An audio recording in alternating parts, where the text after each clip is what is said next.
নমস্কার, আমি কাজল বসাক বলছি আমার চ্যানেল চলো ঘুরে আসির পক্ষ থেকে। আজ আমি এসেছি আজমিরে খাজা মঈনুদ্দিন চিশতির দরগায়, যা আজমির শহর থেকে 2 কিলোমিটার দূরে অবস্থিত। মঈনুদ্দিন চিশতি ছিলেন একজন সুফি সাধক এবং একজন দার্শনিক। হযরত মুহাম্মদের স্বপ্নাদেশ পেয়ে 13 শতকের মাঝামাঝি পারস্য থেকে দিল্লিতে আসেন এবং পরবর্তী সময়ে আজমিরে পাকাপাকিভাবে উনি বসবাস করেন। তখন দিল্লির সুলতান ছিলেন ইলতুৎমিশ। মঈনুদ্দিন চিশতি ইসলাম ধর্ম প্রচারের উদ্দেশ্যে ভারতে আসেন। মুসলিম ধর্মে সুন্নি সম্প্রদায়ের কাছে তিনি একজন মহান সাধক হিসাবে গণ্য হন। 1236 খ্রিস্টাব্দে তিনি মারা যান। তারই সমাধির উপরে তৈরি হয় এই দরগা। এই দরগা সকল ধর্ম ও সম্প্রদায়ের জন্য উন্মুক্ত। দরগায় ঢোকার মুখে যে বিশাল দরজাটি আছে সেটি সম্রাট আকবরের তৈরি, যা বুলান দরওয়াজা নামে খ্যাত। দরগার ভিতরে আরও অনেক ছোট ছোট সমাধি ও একটি মসজিদ আছে। প্রতিদিন প্রায় হাজার হাজার দর্শনার্থী এখানে আসেন তাদের আধ্যাত্মিক শান্তি ও মুক্তির জন্য প্রার্থনা করতে। কথিত আছে, যদি কেউ এই দরগায় মন ও সম্পূর্ণ শ্রদ্ধার সাথে কিছু কামনা করেন তাহলে তার কামনা অবশ্যই পূরণ হয়। যেমন সম্রাট আকবর পুত্র সন্তান লাভের আশায় আগ্রা থেকে খালি পায়ে হেঁটে এসেছিলেন এই দরগায়।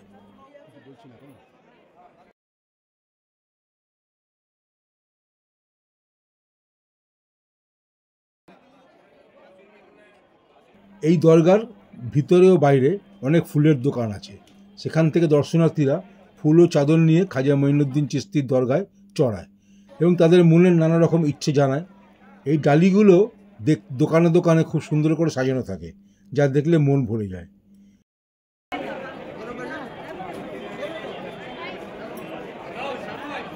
দরগার ভিতরে একটা মসজিদ আছে, তার সামনে একটা অজু করার জায়গা আছে, যেখানে মুসলিম সম্প্রদায়ের মানুষ নামাজ পড়তে যাওয়ার আগে হাত পা মুখ ধুয়ে সম্পূর্ণ পবিত্র হয়ে তারপর নামাজ পড়তে যায়।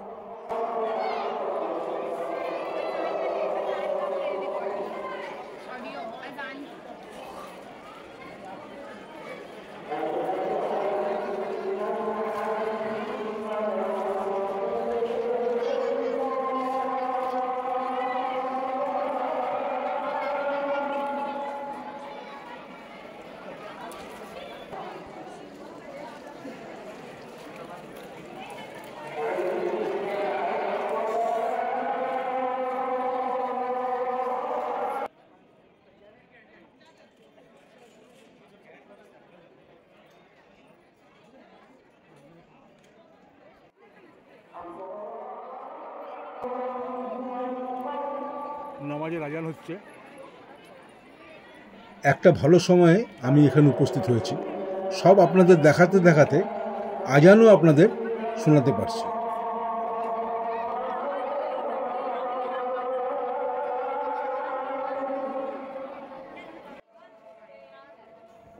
এবার আমরা মঈনুদ্দিন চিশতির মূল সমাধির দিকে যাচ্ছি। আপনারাও দেখতে দেখতে আমার সাথে চলুন, আর যার যা কিছু মানত আছে তা করে নিন মনে মনে বাবার কাছে।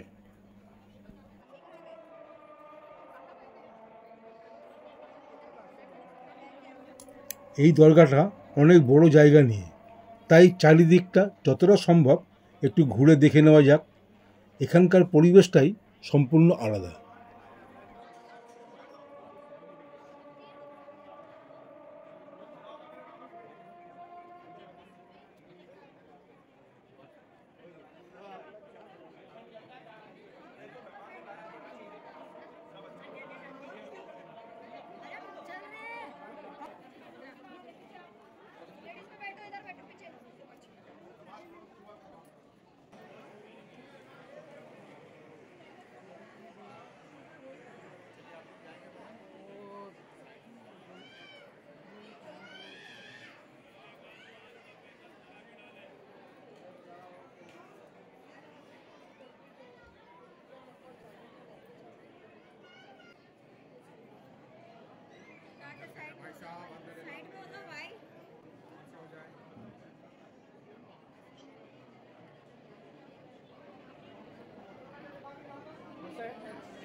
সারাক্ষণই প্রায় দর্শনার্থী এখানে লেগেই থাকে।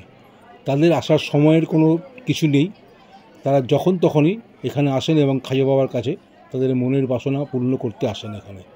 দেখতেই পাচ্ছেন ছবিতে কত লোকের সমাগম হয়েছে। মানুষ আসছে, নতমস্তকে তাদের প্রার্থনা জানাচ্ছে, আবার তারা ফিরে যাচ্ছে। দূর দূরান্ত থেকে অনেক মানুষ অনেক আশা নিয়ে, অনেক প্রত্যাশা নিয়ে খাজা বাবার কাছে আসে। এটি হলো খাজা বাবার মূল সমাধিক্ষেত্র। আপনারা দর্শন করুন।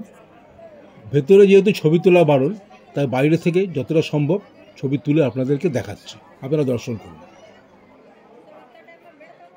এখানে দেখা যায় যে যারা খাজা বাবার কাছে ফুল ও চাদর চড়ায় তারা প্রত্যেককে ফুলের ডালা মাথায় করে নিয়ে সমাধিক্ষেত্রে যায়। সঙ্গীত খাজা মঈনুদ্দিন চিশতির খুব প্রিয় ছিল, সেই জন্য প্রতিদিন সন্ধ্যের সময় এখানে সুফি গানের আসর বসে। তখন সেখানকার পরিবেশটাই একদম পাল্টে যায়, যেখানে বসে অনেকটা সময় কাটিয়েও নেওয়া যায়।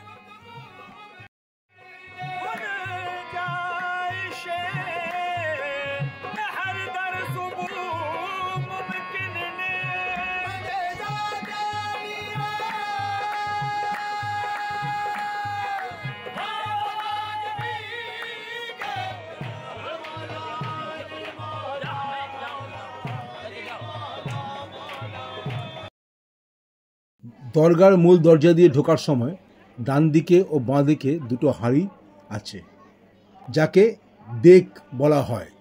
ডান দিকের হাঁড়ি সম্রাট আকবরের দেওয়া ও বাঁ দিকের হাঁড়িটা আকবরের পুত্র জাহাঙ্গীরের দেওয়া কৃতজ্ঞতা স্বরূপ।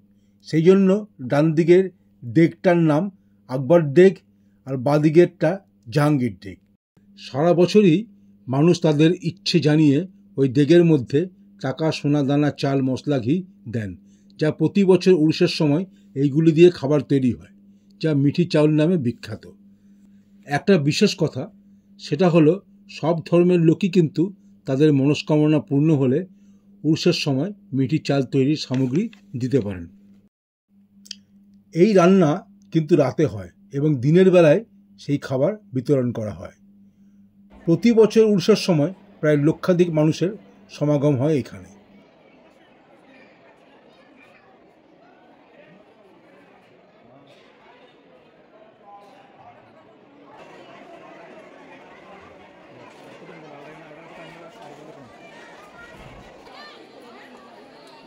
অবশেষে মনে শান্তি নিয়ে হোটেলের পথে বেরোলাম। দরগার বাইরে বেরিয়ে নানা ধরনের খাবারের দোকান আছে, সেই দোকান থেকে খাবারের স্বাদ নিতেই পারেন। এইখানে সোনে হালুয়া খুব বিখ্যাত এবং অনেক দোকান আছে, পছন্দসই কোনো দোকান থেকে বাড়ির জন্য কিনে নিতেই পারেন। এছাড়াও নানা ধরনের জুতো, জামা কাপড়, আতর ও গয়না এবং বাড়ির ব্যবহৃত জিনিস অনেক সস্তায় পাওয়া যায়, একবার পরখ করে নিতে পারেন। আমিও কিছু জিনিস কেনাকাটা করলাম। যদি আমার এই ভিডিওটা আপনাদের ভালো লাগে তাহলে লাইক, শেয়ার ও কমেন্ট করবেন এবং আমার চ্যানেলটা সাবস্ক্রাইব করে পাশে থাকা বেল আইকনটা ক্লিক করতে ভুলবেন না। আজমের শরীফ শুধু একটি মাজার নয়, এটি ধর্মীয় সম্পৃক্তি ও আধ্যাত্মিকতার এক মিলন ক্ষেত্র। তাই বলি কি, পারলে আপনারাও একবার ঘুরে যাবেন। আজ তাহলে আসি, দেখা হবে পরের ভিডিওতে। নমস্কার, ভালো থাকবেন, সুস্থ থাকবেন।